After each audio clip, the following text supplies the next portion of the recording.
വാഴ്ത്തുന്നേ എന്നേശുരാജനെ സർവകാലവും കീർത്തിക്കുന്നു വൻ കൃപകളോർത്തു നന്ദിയാൽ വാഴ്ത്തുന്നേ എന്നേശുരാജനെ മരുവാസമാകവേ ആശ്വാസമേതുമേ കാണാതുഴന്നു ഞാൻ പാരം തളർന്നിടാം കൂട്ടുകാരുമില്ല ശ്വാസമായി എനിക്കില്ല ശ്വാസമായി കർത്തനേശുവിൻ സഖിത്വമുള്ള ഞാൻ എന്തു പാരിൽ കർത്തനേശുവിൻ സഖിത്വമുള്ള ഞാൻ എന്ത് പാരിൽ ക്ഷീണിക്കാൻ വാഴ്ത്തുന്നേ എന്നേശുരാജനെ സർവകാലവും കീർത്തിക്കുന്നു വൻ കൃപകളോർത്തു നന്ദിയാൽ വാഴ്ത്തുന്നേ എന്നേശുരാജനെ എന്നുള്ള പ്രിയനോടു ചേരുവാൻ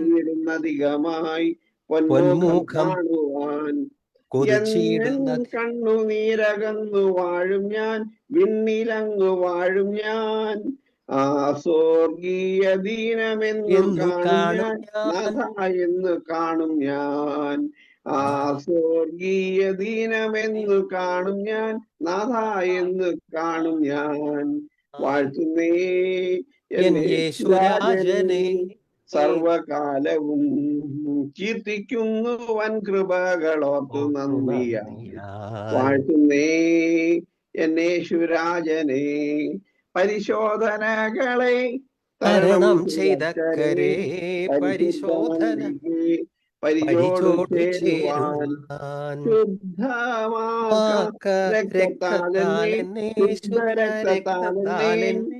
സിദ്ധനാക്കിടുകാത്മാവിനാലെ ദിവ്യാത്മാവിനാലെ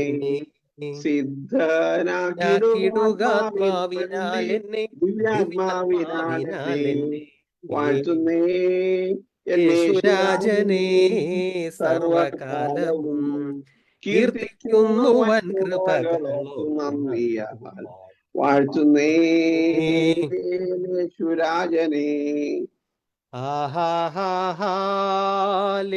ആഹാഹാലേലുയാ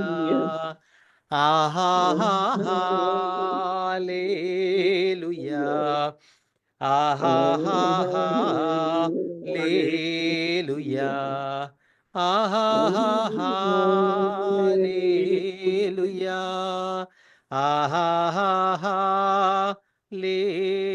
ആഹാഹാലേലുയാ ആഹാഹാലേലുയാ ആഹാഹാലേലുയാ ആഹാഹാലേലുയാ നിൻ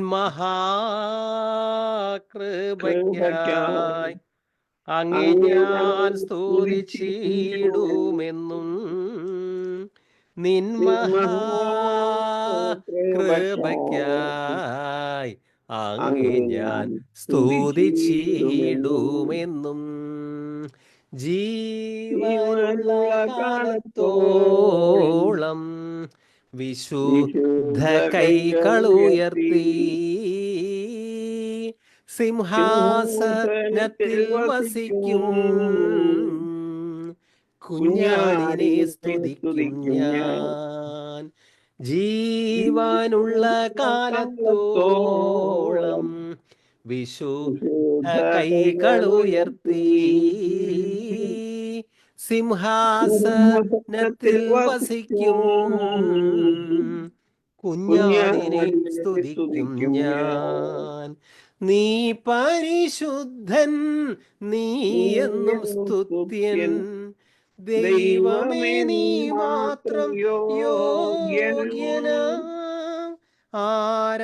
ആരാധനയും സ്തുതി ബഹുമാനവും സ്വീകരിപ്പാനെന്നും നീ യോഗ്യനാം ആരാധനയും സ്തുതി ബഹുമാനവും സ്വീകരിപ്പാനെന്നും നീ യോഗ്യനാം ദൈവപിതാവേ എന്നോടെ താതൻ നീ ദീപിതന്മാരാപ്പകൽ വാഴ്ത്തിയിടുന്നു. നന്ദിയാൽ വണങ്ങും തിരുമുൻപിലിന്നേരം എന്നുമെന്നും നീ ആരാധ്യനാം. നന്ദിയാൽ വണങ്ങും തിരുമുന്നിലിന്നേരം എന്നുമെന്നും നീ ആരാധ്യനാം. നീ പരിശുദ്ധൻ, നീ എന്നും സ്തുത്യൻ. ദൈവമേ നീ മാത്രം യോഗ്യനാം.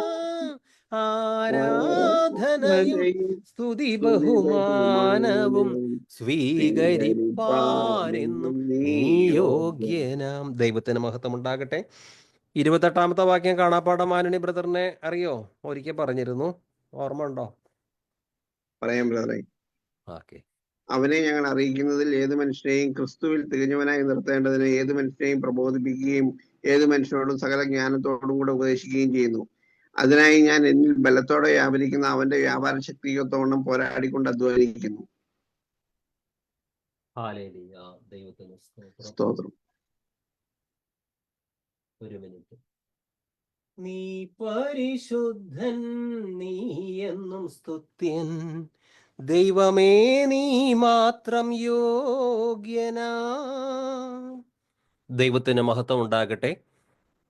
എല്ലാ മഹത്വവും സ്തുതിയും സ്തോത്രവും സർവശക്തനായ കർത്താവിന് യേശുക്രിസ്തു മുഖാന്തരം അർപ്പിക്കുന്നു. നമുക്ക് ദൈവവചന ധ്യാനത്തിലേക്ക് വരാം. കൊളോസ്യ ലേഖനമാണ് നാം തുടർച്ചയായി ധ്യാനിച്ചു കൊണ്ടിരിക്കുന്നത്. കൊളോസ്യർ 1:28. അവനെയാണ് ഞങ്ങൾ പ്രഖ്യാപിക്കുന്നത്. V proclaim him. അവനെയാണ് ഞങ്ങൾ പ്രഖ്യാപിക്കുന്നത്. എല്ലാ മനുഷ്യരെയും ക്രിസ്തുവിൽ പക്വത പ്രാപിച്ചവരാക്കാൻ വേണ്ടി ഞങ്ങൾ എല്ലാവർക്കും മുന്നറിയിപ്പ് നൽകുകയും എല്ലാവരെയും സർവ്വവിജ്ഞാനവും പഠിപ്പിക്കുകയും ചെയ്യുന്നു. ഈ വാക്യത്തിൻ്റെ തുടക്കം അവനെയാണ് ഞങ്ങൾ പ്രഖ്യാപിക്കുന്നത്. അത് നമ്മൾ ധ്യാനിച്ചു. അടുത്തതായി അഡ്മോണിഷിങ് എവരി മാൻ. അഡ്മോണിഷിങ്, പ്രബോധിപ്പിക്കുക, ശാസിക്കുക, മുന്നറിയിപ്പ് നൽകുക എന്നെല്ലാം ആ വാക്കിന് അർത്ഥമുണ്ട്. ചർച്ചിന് പുറമെ ക്രിസ്തുവിനെ പ്രഘോഷിക്കുക. എന്നാൽ ഒരുവൻ സുവിശേഷം കേട്ട് വിശ്വാസിയായാൽ ഇതാ ചർച്ചിനകത്ത് അഡ്മോണിഷിങ്, വിശ്വാസികൾക്ക് താക്കീത് നൽകണം. ലോകത്തിലേക്ക് തിരിയരുത്, വാണിംഗ് കൊടുക്കണം. അവരുടെ സംശയങ്ങൾക്ക് ഉത്തരം നൽകണം. അവർക്ക് നല്ല ആത്മീയ പ്രബോധനം ആവശ്യമാണ്. എന്തിനു വേണ്ടിയാണ്? ആത്മീയ വളർച്ചയ്ക്ക് വേണ്ടി. എന്തിനെല്ലാമാണ് ഇങ്ങനെ അഡ്മോണിഷിങ് ചെയ്യുന്നതും ടീച്ചിങ് ചെയ്യുന്നതും പ്രൊക്ലെയിം ചെയ്യുന്നതും? ഇതിൻ്റെ എല്ലാം ലക്ഷ്യം എന്താണ്? അവനെയാണ് ഞങ്ങൾ പ്രഖ്യാപിക്കുന്നത്, എല്ലാ മനുഷ്യരെയും ക്രിസ്തുവിൽ പക്വത പ്രാപിച്ചവരാക്കാൻ വേണ്ടി. അതാണ് ലക്ഷ്യം. കേവല വിശ്വാസിയായി ഇരുന്നാൽ പോരാ, വളർച്ച പ്രാപിച്ചവരാകണം, പക്വത പ്രാപിച്ചവരാകണം. അതിന് ഈ 3 കാര്യങ്ങൾ ആവശ്യമാണ്. ക്രിസ്തുവിനെ പ്രഘോഷിക്കുക, പ്രബോധിപ്പിക്കുക, പഠിപ്പിക്കുക. ഈ 3 കാര്യങ്ങൾ അത്യാവശ്യമാണ്. എന്തിനായിട്ട്? അവനെയാണ് ഞങ്ങൾ പ്രഖ്യാപിക്കുന്നത്, എല്ലാ മനുഷ്യരെയും ക്രിസ്തുവിൽ പക്വത പ്രാപിച്ചവരാക്കാൻ വേണ്ടി ഞങ്ങൾ എല്ലാവർക്കും മുന്നറിയിപ്പ് നൽകുകയും എല്ലാവരെയും സർവ്വവിജ്ഞാനം പഠിപ്പിക്കുകയും ചെയ്യുക. ഈ വാക്യത്തിൽ 3 കാര്യങ്ങൾ ഉൾപ്പെട്ടിട്ടുണ്ട്.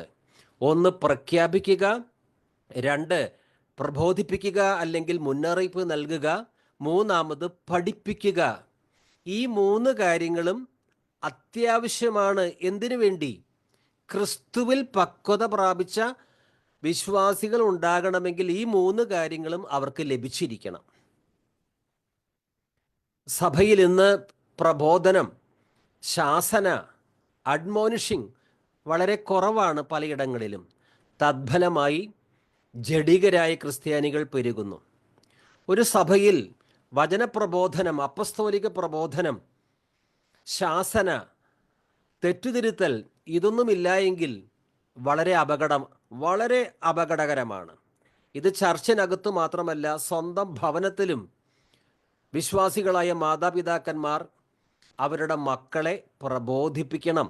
ഇത് തെറ്റാണ്, ഇത് ശരിയാണ്, മക്കളെ ഈ രീതിയിൽ പോയാൽ വലിയ അപകടമാണ്. അവർക്ക് മുന്നറിയിപ്പ് നൽകണം. മുന്നറിയിപ്പ് നൽകാതിരുന്നാൽ, അഡ്മോണിഷിംഗ് ഇല്ലാതിരുന്നാൽ വലിയ ദോഷം സംഭവിക്കും. അതിനൊരു ഉദാഹരണം വായിക്കുകയാണ്. 1 ശമൂവേൽ 2-ാം അധ്യായം 22 തൊട്ട്. ഏലി വൃദ്ധനായി. തൻ്റെ പുത്രന്മാർ ഇസ്രായേൽ ജനത്തോട് ചെയ്തിരുന്നതെല്ലാം അവൻ കേട്ടു. സമാഗമ കൂടാരത്തിൻ്റെ പ്രവേശന കവാടത്തിൽ ജോലി ചെയ്തിരുന്ന സ്ത്രീകളോടൊത്ത് അവർ ശയിച്ചിരുന്ന വിവരവും അവൻ അറിഞ്ഞു. അവൻ അവരോട് പറഞ്ഞു, എന്താണ് നിങ്ങൾ ഈ ചെയ്യുന്നത്? നിങ്ങളുടെ ദുഷ്കൃത്യങ്ങളെപ്പറ്റി ഓരോരുത്തർ പറയുന്നത് ഞാൻ കേൾക്കുന്നു. മക്കളെ, മേലാൽ അങ്ങനെ ചെയ്യരുത്. നിങ്ങളെപ്പറ്റി ദൈവജനം പറഞ്ഞ് ഞാൻ കേൾക്കുന്ന കാര്യങ്ങൾ തീരെ നന്നല്ല. മനുഷ്യൻ മനുഷ്യനോട് പാപം ചെയ്താൽ ദൈവം അവന് വേണ്ടി മാധ്യസ്ഥ്യം വഹിക്കും. കർത്താവിനോട് പാപം ചെയ്താൽ ആർ മാധ്യസ്ഥ്യം വഹിക്കും? പക്ഷേ അവർ പിതാവിൻ്റെ വാക്ക് കേട്ടില്ല. കാരണം അവരെ നശിപ്പിക്കാൻ കർത്താവ് നിശ്ചയിച്ചിരുന്നു. ബാലനായ ശമൂവേലാകട്ടെ കർത്താവിൻ്റെയും മനുഷ്യരുടെയും പ്രീതിയിൽ വളർന്നു വന്നു. എന്നാൽ അനുസരണം കെട്ട ഏലിയുടെ മക്കൾക്ക് പിന്നീട് എന്താണ് സംഭവിക്കുന്നത്? 1 ശമൂവേൽ 3:12 തൊട്ട്. ഏലിയുടെ കുടുംബത്തിനെതിരായി ഞാൻ പറഞ്ഞിട്ടുള്ളതെല്ലാം അന്ന് 1 ശമൂവേൽ 3:12 തൊട്ട്. ഏലിയുടെ കുടുംബത്തിനെതിരായി ഞാൻ പറഞ്ഞിട്ടുള്ളതെല്ലാം അന്ന് ഞാൻ ആദ്യന്ത്യം നിർവഹിക്കും. മക്കൾ ദൈവദൂഷണം പറയുന്ന കാര്യം അറിഞ്ഞിട്ടും അവരെ തടയാഞ്ഞത് മൂലം ഞാൻ അവൻ്റെ കുടുംബത്തിൻ്റെ മേൽ എന്നേക്കുമായി ശിക്ഷാവിധി നടത്താൻ പോവുകയാണെന്ന് ഞാൻ പറയുന്നു. മക്കൾ ദൈവദൂഷണം പറയുന്ന കാര്യം അറിഞ്ഞിട്ടും അവരെ തടയാഞ്ഞത് മൂലം. തുടർന്ന് ആ 2 മക്കളും ദൈവക്രോധത്തിൽ മരിക്കുകയാണ് ഉണ്ടായത്. ഇത് പഴയ നിയമത്തിലൊരു സംഭവമാണ് എങ്കിലും ചർച്ചിലും ഇത് അത്യന്താപേക്ഷിതമാണ്.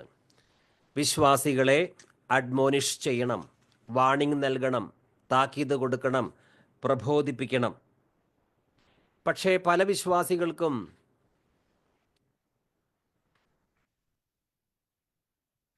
ഇനി നാം നേരത്തെ ചിന്തിച്ചതാണ്, സഭയിലെ ഓരോ വിശ്വാസിയും മറ്റൊരു വിശ്വാസിയെ പ്രബോധിപ്പിക്കുവാൻ തക്ക പരിജ്ഞാനം ഉള്ളവരാകണം. പക്ഷേ പല വിശ്വാസികൾക്കും ഞങ്ങൾക്ക് മറ്റുള്ളവരെ പ്രബോധിപ്പിക്കുവാൻ ഒരു വലിയ ഉത്തരവാദിത്വം ഒരു വിശ്വാസി എന്ന നിലയിലുണ്ട്. അക്കാര്യം അറിഞ്ഞുകൂടാ. വചനം അക്കാര്യത്തെക്കുറിച്ച് ആവർത്തിച്ച് പറയുന്നുണ്ട്. പല വിശ്വാസികളും കരുതുന്നത് ഞങ്ങൾ ചർച്ചിൽ പോകും, അവിടെ പാസ്റ്റർ സങ്കീർത്തനം വായിച്ച് പ്രബോധിപ്പിക്കും, ഞങ്ങളത് കേട്ടിരിക്കും. പിന്നെ 1-2 സഹോദരന്മാർ ചിലപ്പോൾ എന്തോ ചിലത് പ്രബോധിപ്പിക്കും, ഞങ്ങളിത് കേട്ടിരിക്കും. പിന്നീട് കർത്തൃമേശ, അത് കഴിഞ്ഞാൽ ഞങ്ങൾ വീട്ടിലേക്ക് പോകും. അല്ലാതെ ഞങ്ങൾക്ക് പരസ്പരം പ്രബോധിപ്പിക്കേണ്ട ആവശ്യമുണ്ട്, അക്കാര്യം തിരിച്ചറിഞ്ഞ വിശ്വാസികൾ വളരെ ചുരുക്കമാണ്.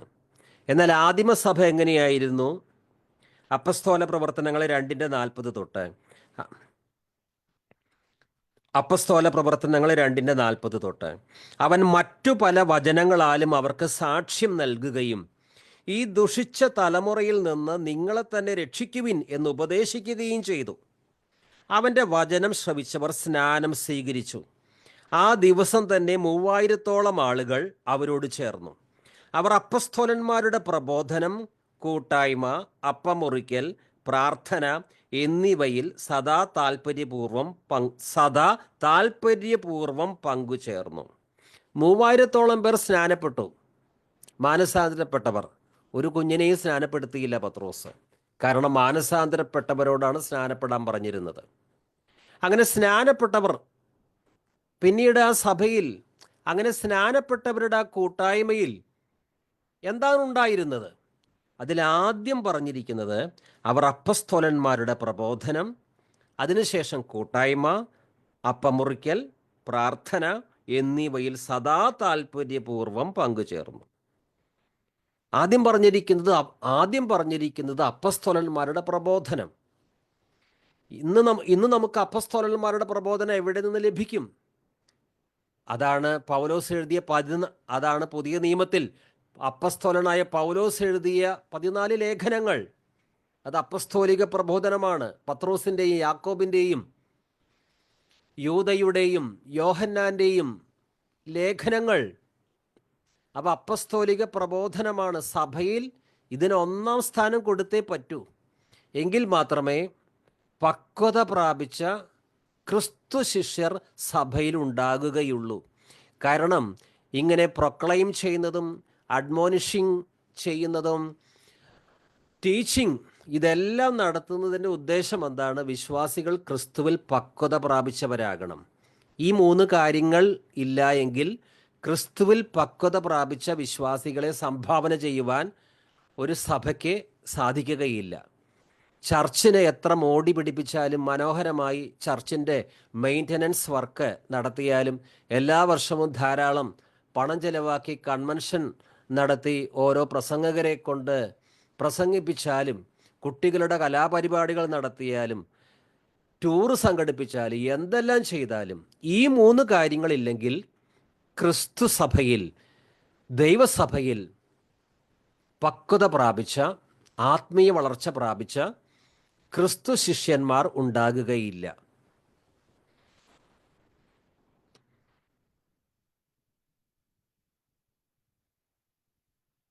ഇനി ചർച്ചിൽ മാത്രമല്ല പ്രബോധനം വേണ്ടത്. നമ്മൾ എഫേസ്യ ലേഖനം 1-ാം അധ്യായം 28-ാം വാക്യം, അതിൽ അഡ്മോണിഷിങ്, പ്രബോധനം, ആ ഭാഗമാണ് ചിന്തിക്കുന്നത്. സഭയിൽ മാത്രമല്ല, സ്വന്തം ഭവനത്തിലും ഈ പ്രബോധനം, താക്കീത്, ശാസന ആവശ്യമാണ്. എഫേസ്യർ 6:4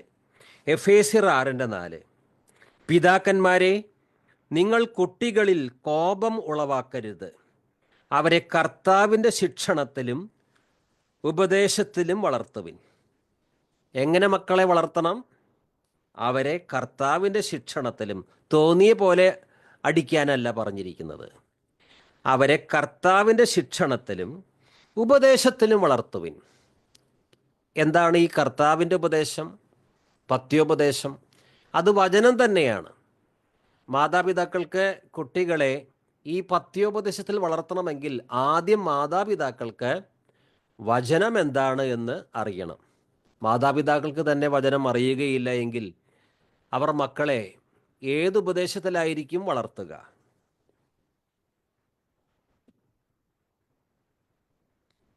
ഇന്ന് പല സഭകളിലും ഭാര്യ, ഭർത്താവ്, മക്കൾ കുടുംബജീവിതം എങ്ങനെ നയിക്കണം എന്നതിനെക്കുറിച്ച് പലപ്പോഴും യാതൊരു പ്രബോധനവും പല ചർച്ചകളും നൽകാറില്ല. ഭാര്യയുടെ ഡ്യൂട്ടി എന്താണ്? ഭർത്താവിൻ്റെ ഡ്യൂട്ടി എന്താണ്? കുടുംബജീവിതത്തിൽ പരസ്പരം ക്ഷമിക്കണം, കുടുംബജീവിതത്തിൽ പരസ്പരം ക്ഷമിക്കണം, സഹിക്കണം. മക്കളെ എങ്ങനെ വളർത്തണം? മക്കൾ മാതാപിതാക്കന്മാർക്ക് കീഴടങ്ങിയിരിക്കണം. ഇങ്ങനെയുള്ള കാര്യങ്ങളെക്കുറിച്ച് കാര്യമായിട്ട് പറയാറേയില്ല. തദ്ഫലമായി ചില വിശ്വാസി കുടുംബങ്ങളിലെങ്കിലും വചനമറിയാത്തതിൻ്റെ ദോഷം കാണാം. ആരാധന കഴിഞ്ഞ് വീട്ടിൽ വന്നാൽ ചിലപ്പോൾ വഴക്ക് കൂടുന്ന ഭാര്യ ഭർത്താക്കന്മാർ ഉണ്ടായിരിക്കാം. അമ്മയപ്പന്മാരെ അനുസരിക്കാത്ത മക്കൾ ഉണ്ടായിരിക്കാം. കാരണം കുടുംബജീവിതം എങ്ങനെ നയിക്കണം എന്നതിനെക്കുറിച്ചുള്ള പ്രബോധനം വിശ്വാസികൾക്ക് ലഭിക്കുന്നില്ല എങ്കിൽ അവർക്ക് തോന്നിയതുപോലെ അവർ കുടുംബജീവിതം നയിക്കും. അതിൻ്റെ ദോഷഫലം ഇന്ന് കാണാനുണ്ട്. ചർച്ചിൽ നിന്ന് അപ്പസ്തോലിക പ്രബോധനം മിക്കവാറും എടുത്തുമാറ്റി പകരം അവിടെ സങ്കീർത്തന വായന ശുശ്രൂഷയും വന്നതോടുകൂടി പിന്നെ അപ്പസ്തോലിക പ്രബോധനത്തിന് കാര്യമായ സ്ഥാനം ലഭിക്കാതെയായി.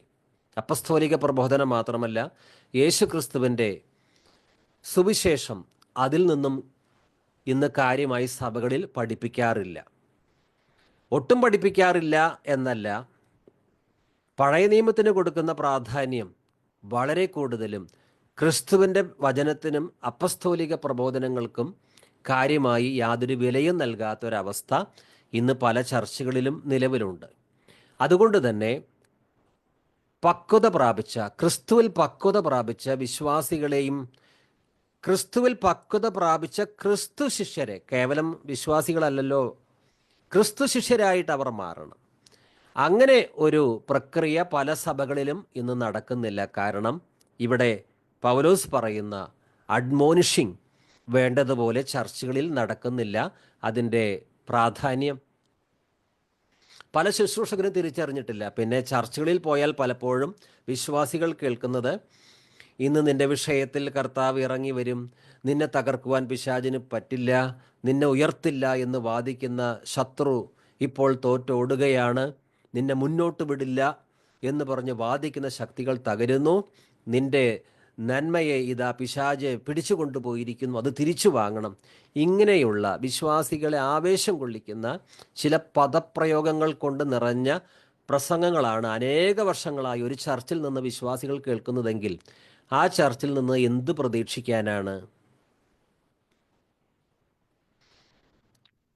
ഒരു ട്രെയിൻ വരുന്നു, ഇതാ റെഡ് ലൈറ്റ്, ഡ്രൈവർക്ക് മനസ്സിലായി അപകടം മുന്നിലുണ്ട്, ട്രെയിൻ അദ്ദേഹം നിർത്തി. ഇതുപോലെ വിശ്വാസികൾക്ക് വാണിംഗ് നൽകണം, അഡ്മോണിഷ് ചെയ്യണം. ഈ രീതിയിൽ പോയാൽ, ലോകസ്നേഹികളായാൽ വലിയ അപകടം പതിയിരിക്കുന്നുണ്ട്. അവരെ മുന്നറിയിപ്പ് നൽകണം, അവർക്ക് ശാസന കിട്ടണം, താക്കീത് ലഭിക്കണം. എവിടെ നിന്ന് കിട്ടണം? അവർ പോകുന്ന ചർച്ചിൽ നിന്ന് അത് കിട്ടണം. എസെക്കിയേൽ പ്രവാചകന്റെ പുസ്തകം 33 അധ്യായം 4 തൊട്ട്, എസെക്കിയേൽ 33:4 തൊട്ട്, കാഹളനാദം കേട്ടിട്ട് മുന്നറിയിപ്പ് സ്വീകരിക്കാത്തവനെ വാൾ വിച്ഛേദിച്ച് കളയും, അവൻ്റെ രക്തത്തിന് ഉത്തരവാദി അവൻ തന്നെ. അവൻ കാഹളനാദം കേട്ടു, മുന്നറിയിപ്പ് സ്വീകരിച്ചില്ല, അവൻ്റെ രക്തത്തിന് ഉത്തരവാദി അവൻ തന്നെ. ചില സഭകളിൽ നല്ല പ്രബോധനം പറഞ്ഞു കൊടുത്തിട്ടും പാസ്റ്റേഴ്സിനെ കൂട്ടാക്കാതെ ലോകസ്നേഹികളായി ജീവിക്കുന്ന സഹോദരന്മാർ ഉണ്ടായിരിക്കാം. അവരുടെ നാശത്തിന് അവർ തന്നെയാണ് ഉത്തരവാദി. കാഹളനാദം കേട്ടിട്ടും മുന്നറിയിപ്പ് സ്വീകരിക്കാത്തവനെ വാൾ വിച്ഛേദിച്ച് കളയും. ഇത് പഴയ നിയമത്തിൻ്റെ പശ്ചാത്തലത്തിലാണ് എഴുതിയിരിക്കുന്നത്. അവൻ്റെ രക്തത്തിന് ഉത്തരവാദി അവൻ തന്നെ. അവൻ കാഹളനാദം കേട്ടു, മുന്നറിയിപ്പ് സ്വീകരിച്ചില്ല. ഇത് ഇന്ന് ചർച്ചുകളിൽ വിശ്വാസികൾക്ക് മുന്നറിയിപ്പ് കൊടുക്കുന്നില്ല, നേരെ അപകടത്തിലേക്ക്, പാപത്തിലേക്ക് വീണുകൊണ്ടിരിക്കുന്നു. അവൻ കാഹളനാദം കേട്ടു, മുന്നറിയിപ്പ് സ്വീകരിച്ചില്ല, അവൻ്റെ രക്തത്തിന് ഉത്തരവാദി അവൻ തന്നെ. മുന്നറിയിപ്പ് സ്വീകരിച്ചിരുന്നെങ്കിൽ അവന് ജീവൻ രക്ഷിക്കാമായിരുന്നു. വാൾ വരുന്നത് കണ്ടിട്ടും കാവൽക്കാരൻ കാഹളം മുഴക്കാതിരുന്നത് മൂലം ഇതാ കാവൽക്കാരൻ്റെ ഡ്യൂട്ടി കാവൽക്കാരൻ ചെയ്യുന്നില്ല. വാൾ വരുന്നുണ്ട്, യുദ്ധം വരുന്നുണ്ട്, കാഹളം മുഴക്കണം. ഇതാ ഈ കാവൽക്കാരൻ മുന്നറിയിപ്പ് നൽകുന്നില്ല, കാഹളം മുഴക്കുന്നില്ല. ചർച്ചിലെ ശുശ്രൂഷകൻ ജനങ്ങൾക്ക് താക്കീത് നൽകുന്നില്ല.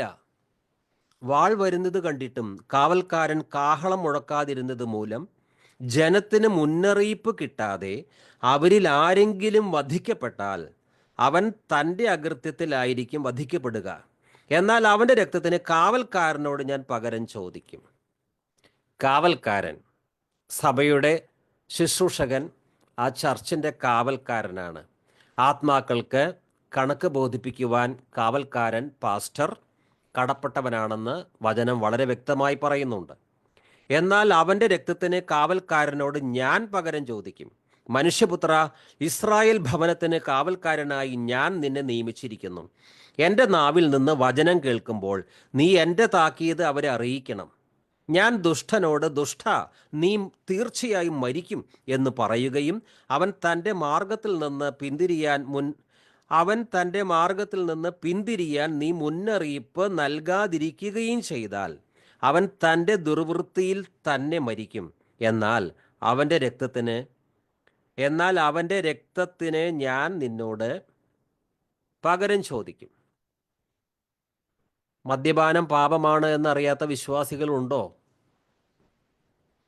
വ്യഭിചാരം, സ്വർഗഭോഗം പാപമാണെന്നറിയാത്ത വിശ്വാസികളുണ്ടോ? പാപം ചെയ്താൽ വരാൻ പോകുന്ന പ്രത്യാഘാതത്തെക്കുറിച്ച് ശുശ്രൂഷകൻ വ്യക്തമായി പ്രബോധിപ്പിക്കണം. പറഞ്ഞിട്ട് കേട്ടില്ല എങ്കിൽ ആ ശുശ്രൂഷകന് ആ മേഖലയിൽ കുറ്റമില്ല.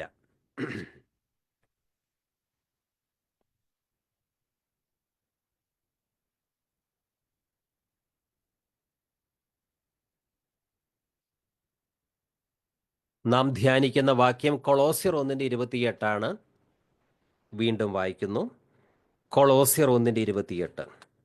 അവനെയാണ് ഞങ്ങൾ പ്രഖ്യാപിക്കുന്നത്, എല്ലാ മനുഷ്യരെയും ക്രിസ്തുവിൽ പക്വത പ്രാപിച്ചവരാക്കാൻ വേണ്ടി ഞങ്ങൾ എല്ലാവർക്കും മുന്നറിയിപ്പ് നൽകുകയും എല്ലാവരെയും സർവ്വവിജ്ഞാനവും പഠിപ്പിക്കുകയും ചെയ്യുന്നു. We proclaim him admonishing every men. ഈ വാക്യത്തിൽ വി പ്രൊക്ലൈം ഹിം നാം ധ്യാനിച്ചു. അഡ്മോണിഷിംഗ് എന്താണെന്ന് വായിച്ചു. അടുത്തതായി എവരി മെൻ, എല്ലാ മനുഷ്യരെയും. ആരോടാണ് സുവിശേഷം പ്രസംഗിക്കേണ്ടത്? ധനവാനെന്നോ ദരിദ്രനെന്നോ വ്യത്യാസമില്ല. ഇന്ന സമുദായക്കാരനാണ്, സഭക്കാരനാണ്, ഇന്ന രാജ്യക്കാരനാണ്, ഗോത്രക്കാരനാണ്, വ്യത്യാസമില്ല. We proclaim him admonishing every men. എല്ലാ മനുഷ്യരോടും യേശുക്രിസ്തുവിനെ കുറിച്ച് പ്രഘോഷിക്കണം. സ്ത്രീയെന്നോ പുരുഷനെന്നോ പ്രായവ്യത്യാസം കൂടാതെ എല്ലാവരോടും സുവിശേഷം പ്രസംഗിക്കണം. എന്തുകൊണ്ട്? മർക്കോസ് എഴുതിയ സുവിശേഷം 16:15 അവൻ അവരോട് പറഞ്ഞു, നിങ്ങൾ ലോകമെങ്ങും പോയി എല്ലാ സൃഷ്ടികളോടും സുവിശേഷം പ്രസംഗിക്കുവിൻ. വിശ്വസിച്ച് സ്നാനം സ്വീകരിക്കുന്നവൻ രക്ഷിക്കപ്പെടും, വിശ്വസിക്കാത്തവൻ ശിക്ഷിക്കപ്പെടും.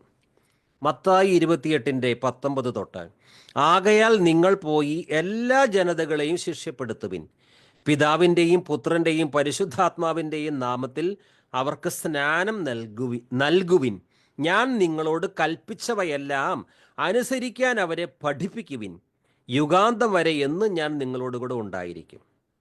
നിങ്ങൾ പോയി എല്ലാ ജനതകളെയും, ഒരു വിഭാഗത്തെയും ഒഴിവാക്കിയിട്ടില്ല, എല്ലാ ജനതകളെയും ശിഷ്യപ്പെടുത്തുവിൻ. നിങ്ങൾ ലോകമെങ്ങും പോയി എല്ലാ സൃഷ്ടികളോടും സുവിശേഷം പ്രസംഗിക്കുവിൻ. അതുകൊണ്ടാണ് എല്ലാവരോടും സുവിശേഷം പൗലോസ് പ്രസംഗിച്ചത്. മാത്രമല്ല എല്ലാവരെയും പ്രബോധിപ്പിക്കുകയും ചെയ്തു. കൊളോസ്യ 1:28 അവനെയാണ് ഞങ്ങൾ പ്രഖ്യാപിക്കുന്നത്, എല്ലാ മനുഷ്യരെയും ക്രിസ്തുവിൽ പക്വത പ്രാപിച്ചവരാക്കാൻ വേണ്ടി ഞങ്ങൾ എല്ലാവർക്കും മുന്നറിയിപ്പ് നൽകുകയും എല്ലാവരെയും സർവ്വവിജ്ഞാനവും പഠിപ്പിക്കുകയും ചെയ്യുന്നു.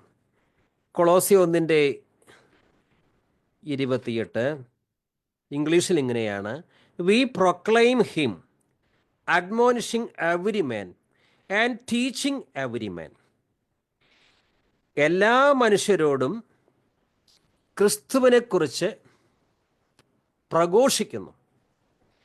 അഡ്മോണിഷിംഗ് എവരി മാൻ, എല്ലാ മനുഷ്യരെയും പ്രബോധിപ്പിക്കുന്നു, അവർക്ക് താക്കീത് കൊടുക്കുന്നു. കഴിഞ്ഞില്ല.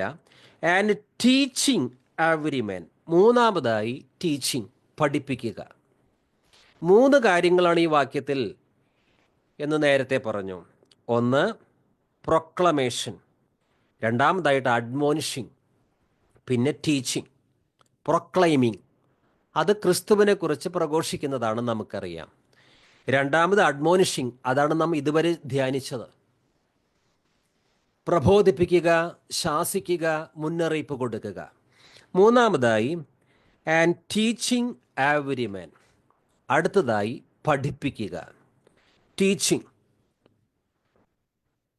And teaching every man with all wisdom, ദൈവിക ജ്ഞാനം ഉപയോഗിച്ച് എല്ലാ മനുഷ്യരെയും പഠിപ്പിക്കുക. പ്രബോധിപ്പിക്കുന്ന കാര്യം നേരത്തെ നമ്മൾ ചിന്തിച്ചു. അതായത് ക്രിസ്തുവിലേക്ക് ഒരുവനെ കൊണ്ടുവന്നാൽ മാത്രം പോരാ. സുവിശേഷം പറഞ്ഞ ഒരുവൻ സ്നാനപ്പെട്ടു സഭയിലേക്ക് വന്നു, അതോടെ കഴിഞ്ഞില്ല. പിന്നെ അവന് വേണ്ടത് പ്രബോധനം, അവനെ അഡ്മോണിഷ് ചെയ്യണം, പിന്നെ അവനെ ടീച്ച് ചെയ്യണം, അവനെ പഠിപ്പിക്കണം. എന്നാൽ നിർഭാഗ്യമെന്ന് പറയട്ടെ, ഇന്ന് ചില ചർച്ചകളിൽ ഈ രണ്ട് കാര്യങ്ങളും വേണ്ട രീതിയിലില്ല. അതായത് പ്രബോധനവും പഠിപ്പിക്കലും കാര്യമായിട്ടില്ല. ഒരുവൻ സുവിശേഷം കേട്ട് ചർച്ചിൽ വന്നാൽ പിന്നീട് നേരത്തെ പറഞ്ഞതുപോലെ സങ്കീർത്തന വായന, പതിവായിട്ടുള്ള ചില ആചാരങ്ങൾ, ചടങ്ങുകളൊക്കെ ഉണ്ട്. ആ ആചാരങ്ങൾക്ക്, പാരമ്പര്യങ്ങൾക്ക് ഒന്നാം സ്ഥാനം കൊടുക്കുന്നത് കൊണ്ട് പ്രബോധനവും ടീച്ചിങ്ങും അത് പാടെ അവഗണിക്കപ്പെട്ടിരിക്കുന്നു. എന്തിനെ ആസ്പദമാക്കിയിട്ടാണ് പ്രബോധിപ്പിക്കേണ്ടത്? എന്തിനെ ആസ്പദമാക്കിയിട്ടാണ് പഠിപ്പിക്കേണ്ടത്? അത് ദൈവവചനം, വിശുദ്ധ ലിഖിതം, തിരുവെഴുത്ത്, അതിനെ ആധാരമാക്കിയിട്ടുള്ള പ്രബോധനവും പഠിപ്പിക്കലും ഉണ്ടാകും. പഠിപ്പിക്കലും വേണം. ചില ചർച്ചിൽ നേരത്തെ പറഞ്ഞതുപോലുള്ള വാർഷിക കൺവെൻഷൻ, കുട്ടികളുടെ കലാപരിപാടികൾ, മത്സരങ്ങൾ, പിന്നെ സങ്കീർത്തന വായനയും പ്രബോധനവും, പിന്നെ ചർച്ചിൻ്റെ മെയിൻ്റനൻസ്, സഭാ ഹാള്, അതിൻ്റെ അറ്റകുറ്റപ്പണികൾ, ഒത്തിരി പണം ആവശ്യമാണ് ഈ പറഞ്ഞ കാര്യങ്ങൾക്ക്. അതുകൊണ്ട് നിരന്തരമായി സംഭാവന ചോദിക്കുകയാണ്. സംഭാവന ചോദിച്ചുകൊണ്ടേയിരിക്കുന്നു. എപ്പോഴും ഉണ്ടായിരിക്കും പല ചർച്ചിലും എന്തെങ്കിലും ആവശ്യം. പിന്നെ പിരിവാണ്. കൺവെൻഷന് പോയാലും പിരിവ്, ചർച്ചിലേക്ക് പോയാലും പിരിവ്. പക്ഷെ വിശ്വാസികൾക്ക് നൽകേണ്ടത് പലപ്പോഴും നൽകുന്നില്ല. ക്രിസ്തുവിൻ്റെ വചനത്തെക്കുറിച്ച്, അപ്പസ്തോലിക പ്രബോധനം, അതൊന്നും കാര്യമായി നൽകാറില്ല. പഠിപ്പിക്കൽ എന്നുള്ളത് കാര്യമായിട്ടേയില്ല. ഇന്ന് നിൻ്റെ വിഷയത്തിലേക്ക് കർത്താവ് ഇറങ്ങി വരും, നിന്നെ തകർക്കാൻ ആർക്കും പറ്റില്ല, നിന്റെ തലമുറ അനുഗ്രഹിക്കപ്പെടും എന്നിങ്ങനെ ഭയങ്കര ശബ്ദത്തിൽ മൈക്കിൻ്റെ വോളിയുമെല്ലാം കൂട്ടിവെച്ച് വളരെ ആവേശമുണർത്തുന്ന, ഭയങ്കര ശബ്ദം ഉണ്ടാക്കുന്ന പല കാര്യങ്ങളും നടക്കുന്നു. അത് തന്നെ സ്ഥിരമായി കേൾക്കുമ്പോൾ വിശ്വാസികൾക്കും തോന്നുന്നത്, എന്ത് വചനപ്രബോധനം, എന്ത് അഡ്മോണിഷിങ്, എന്ത് ടീച്ചിങ്, ഞങ്ങൾക്ക് അതിൻ്റെയൊക്കെ ആവശ്യമുണ്ടോ? ഈ രീതിയിലുള്ള ഭയങ്കര ബഹളമല്ലേ ഞങ്ങൾക്ക് ആവശ്യം? അങ്ങനെ വിശ്വാസികൾ ചിന്തിച്ചു പോയാൽ അവരെ കുറ്റം പറയാൻ പറ്റില്ല. കാരണം ചില ചർച്ചുകളിൽ പ്രബോധനവും ടീച്ചിങ്ങും കാര്യമായിട്ടില്ല. ഉപവാസ പ്രാർത്ഥനയുണ്ടാകും വെള്ളിയാഴ്ച, പക്ഷേ പ്രബോധനം, അതുപോലെ പഠിപ്പിക്കൽ, നമ്മൾ ഈ കൊളോസ്യ ലേഖനം പഠിക്കുകയാണ് ചെയ്യുന്നത്. ചില ലേഖനങ്ങൾ നമ്മൾ പഠിക്കുകയാണ് ചെയ്യുന്നത്. കാരണം എല്ലാ വിശ്വാസികൾക്കും ഈ ലേഖനങ്ങൾ ഒന്ന് വായിച്ചാൽ എല്ലാ കാര്യങ്ങളും ഗ്രഹിക്കാൻ പറ്റില്ല. നമ്മൾ വളരെ പെർഫെക്റ്റായിട്ടുള്ള ഒരു പഠനമൊന്നുമല്ല ഇവിടെ നടത്തുന്നത്. ഒരുവിധം അടിസ്ഥാനമായ ഒരുവിധം കാര്യങ്ങൾ ഒന്ന് മനസ്സിലാക്കുവാൻ തക്ക രീതിയിലുള്ളൊരു പഠനം മാത്രമാണ് ഇവിടെ ചെയ്യുന്നത്. എന്നാൽ അതെങ്കിലും വിശ്വാസികൾക്ക് ലഭിക്കാതെ പോയാൽ 40 വർഷം 50 വർഷം ഒരു ചർച്ചിൽ മെമ്പർഷിപ്പ് എടുത്തു, ആരാധനയ്ക്ക് പോയി, ചോദിക്കുന്ന പണമൊക്കെ കൊടുത്തു, സംഭാവന കൊടുത്തു, പക്ഷെ ഒരിക്കൽ പോലും റോമാലേഖനം എന്താണെന്ന് ആ ചർച്ചിൽ നിന്ന് പഠിപ്പിക്കുന്നത് കേട്ടില്ല. 50 വർഷം വിശ്വാസിയായി ജീവിച്ചു, ഒരിക്കൽ പോലും ആ ചർച്ചിൽ നിന്ന് കൊളോസ്യ ലേഖനം എന്താണെന്ന് പഠിപ്പിക്കുന്നത് കേട്ടില്ല. വിശ്വാസിയുടെ ആത്മീക വർധനയ്ക്ക് വേണ്ട അപ്പസ്തോലിക പ്രബോധനം കാര്യമായി കേട്ടില്ല. പിന്നെ കേട്ടത് എന്താണ്? അത് നേരത്തെ പറഞ്ഞു. ഇങ്ങനെയായാൽ വാസ്തവത്തിൽ വിശ്വാസികൾ വഞ്ചിക്കപ്പെടുകയാണ്. പക്ഷേ ഞങ്ങൾ 50 വർഷമായിട്ടും ഈ സഭയാൽ വഞ്ചിക്കപ്പെട്ടിരിക്കുകയാണ്. കാരണം ഞങ്ങൾക്ക് വേണ്ട ആത്മീയ വളർച്ചയ്ക്ക് വേണ്ട, ക്രിസ്തുവിൽ പക്വത പ്രാപിക്കുവാൻ വേണ്ട വചനപ്രബോധനം ഈ ചർച്ചിൽ നിന്ന് കിട്ടുന്നില്ല എന്നുള്ള കാര്യം പല വിശ്വാസികൾക്ക് അറിഞ്ഞുകൂടാ. കാരണം കുറച്ചെങ്കിലും വചനപ്രബോധനം, അതിനെക്കുറിച്ചൊരു ഗ്രാഹ്യമുണ്ടെങ്കിൽ മാത്രമേ അതിൻ്റെ വില വിശ്വാസികൾക്ക് മനസ്സിലാക്കാൻ സാധിക്കൂ. ഇത് ഒരിക്കൽ പോലും യഥാർത്ഥ വചനപ്രബോധനം ചില ചർച്ചുകളിൽ പറയാതിരിക്കുന്നത് കൊണ്ട്, നേരത്തെ പറഞ്ഞ രീതിയിലുള്ള പ്രസംഗങ്ങൾ മാത്രം നടക്കുന്നത് കൊണ്ട് വചനപഠനം ഉണ്ടോ, അഡ്മോണിഷിംഗ് ഉണ്ടോ, ഇതൊന്നും അറിഞ്ഞുകൂടാ. ഇന്ന് ചില ചർച്ചകളിൽ ടീച്ചിങ്, വചനപഠനം വെച്ചാൽ കാര്യമായിട്ട് ആളുകൾ പോകുമോ എന്ന് തന്നെ സംശയമാണ്. ഉപവാസ പ്രാർത്ഥന, വിടുതൽ ശുശ്രൂഷ, അനുഗ്രഹ പ്രാർത്ഥന എന്നൊക്കെ പറഞ്ഞാൽ ആളുകൾ ഒരുപക്ഷെ ഓടിക്കൂടും. പക്ഷെ വചനപഠനം എന്നൊരു പ്രോഗ്രാം വെച്ചാൽ എത്ര ആളുകൾ പോകും? മാത്രമല്ല അങ്ങനെ സാധാരണ വയ്ക്കാറില്ല പല ചർച്ചിലും വചന പഠനം, ബൈബിൾ ക്ലാസ് വളരെ അപൂർവം. കാരണം എന്താണ്? അതിൻ്റെയൊക്കെ പ്രാധാന്യം മറന്നുപോയി. ഓക്കെ, അങ്ങനെയായാൽ എന്തായിരിക്കും സംഭവിക്കുക? നേരത്തെ പറഞ്ഞല്ലോ എന്തിനാണ് ഒരു ചർച്ചിൽ പ്രബോധനവും പഠനവും വചന പഠനവും ആവശ്യമായിരിക്കുന്നത്. കൊളോസ്യർ 1:28 അവനെയാണ് ഞങ്ങൾ പ്രഖ്യാപിക്കുന്നത്, എല്ലാ മനുഷ്യരെയും ക്രിസ്തുവിൽ പക്വത പ്രാപിച്ചവരാക്കാൻ വേണ്ടി. ഇതാണ് ലക്ഷ്യം. ആ സംഘടനയുടെ ആടുകളാക്കുക അതല്ല ലക്ഷ്യം. എല്ലാ മനുഷ്യരെയും ക്രിസ്തുവിൽ പക്വത പ്രാപിച്ചവരാക്കാൻ വേണ്ടി ഞങ്ങൾ എല്ലാവർക്കും മുന്നറിയിപ്പ് നൽകുകയും എല്ലാവരെയും സർവ്വവിജ്ഞാനവും പഠിപ്പിക്കുകയും ചെയ്യുന്നു. ടീച്ചിങ്, ആ ഭാഗമാണ് നാം ഇപ്പോൾ ധ്യാനിക്കുന്നത്. കർത്താവായ യേശു 2 കാര്യങ്ങൾ ചെയ്തു. പ്രഘോഷിക്കുക. കർത്താവായ യേശു 3 കാര്യങ്ങൾ ചെയ്തു. ഈ വാക്യത്തിൽ പറയുന്ന 3 കാര്യങ്ങൾ, അതായത് പ്രഘോഷിക്കുക, പ്രബോധിപ്പിക്കുക, പഠിപ്പിക്കുക. ഈ 3 കാര്യങ്ങളും ക്രിസ്തു ചെയ്തിട്ടുണ്ട്. മത്തായിയുടെ സുവിശേഷം 4-ാം അധ്യായം 23-ാം വാക്യം. മത്തായി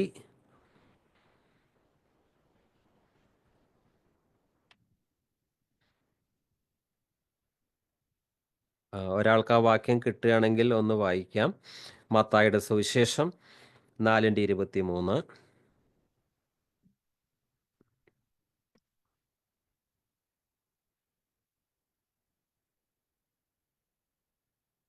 ലൂക്കോസിന്റെ സുവിശേഷം 24:25 തൊട്ട് വായിക്കുന്നു.